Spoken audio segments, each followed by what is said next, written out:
Assalamualaikum warahmatullahi wabarakatuh. Sahabat-sahabat pecinta Al-Quran yang dimuliakan Allah Subhanahu wa ta'ala, selanjutnya marilah kita simak bersama-sama hukum nun mati dan tanwin yang kedua, yaitu hukum idgham. Apa yang dikatakan idgham atau apa yang dimaksud dengan hukum idgham? Yang dimaksud dengan hukum idgham itu ialah memasukkan suara nun mati dan tanwin ketika bertemu dengan salah satu huruf idgham. Selanjutnya, nun mati dan tanwin dibaca idgham ketika bertemu dengan 6 huruf yang berkumpul dalam kalimat yaromiluna, yaitu yang pertama huruf ya, yang kedua huruf ra, yang ketiga huruf mim, yang keempat huruf lam, yang kelima huruf waw, yang keenam huruf nun. Selanjutnya, idgham dibagi menjadi 2 bagian. Yang pertama, idgham bi gunnah. Yang kedua, idgham bila gunnah. Selanjutnya, perhatikan sahabat-sahabat, apa yang dikatakan atau apa yang dimaksud dengan idgham bi gunnah. Yang dimaksud dengan idgham bi gunnah itu ialah memasukkan suara nun mati dan tanwin kepada salah satu huruf idgham bi gunnah. Huruf idgham bi gunnah itu ada 4 yang berkumpul dalam kalimat yanmu. Jadi yang pertama huruf ya, yang kedua huruf nun, yang ketiga huruf mim, yang keempat huruf waw. Dengan syarat, ada syaratnya. Kalau idgham bi gunnah ini ada syarat. Bisa dikatakan idgham bi gunnah atau bisa dihukumi idgham bi gunnah kalau memenuhi syarat. Syaratnya bagaimana? Syaratnya nun mati dan tanwin itu apabila bertemu dengan salah satu huruf yanmu, syaratnya tidak boleh terjadi dalam satu kalimat.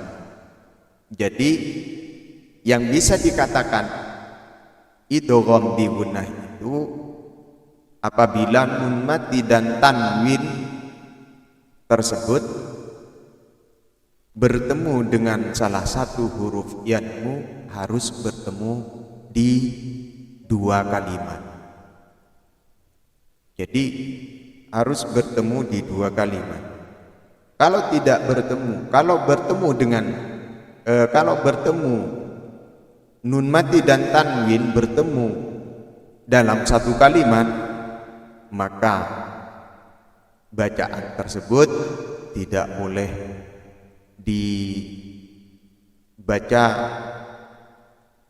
atau tidak boleh diidghamkan, tidak boleh dimasukkan serta dengung. Seperti itu. Yang dikatakan idgham bi gunnah, itu yaitu memasukkan suara nun mati dan tanwin serta dengung. Jadi caranya memasukkan suara nun mati dan tanwin, baik fathah tanwin, kasrah tanwin, atau dhamma tanwin, apabila bertemu dengan salah satu huruf yang empat, yaitu yang berkumpul dalam kalimat yanmu, maka bunyi atau suara nun mati dan tanwin tersebut dimasukkan serta didengungkan.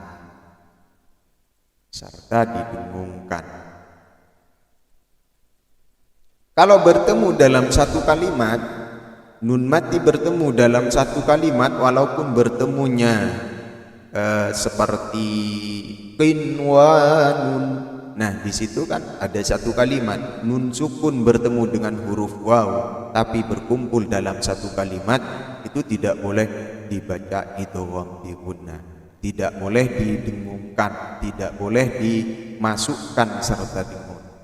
Malah harus dibaca terang, harus dibaca izhar. Itu namanya izhar mutlak. Qinwanun, sinwanun, unwanun, bunyanun. Nah, itu yang tidak boleh dibaca atau tidak boleh dihukumi idgham bi gunnah. Tidak boleh dihukumi idgham bi gunnah kalau salah satu kalau huruf, kalau nun sukun atau tanwin bertemu dengan salah satu huruf yanmu yang berkumpul dalam satu kalimat. Selanjutnya, marilah kita simak contoh-contoh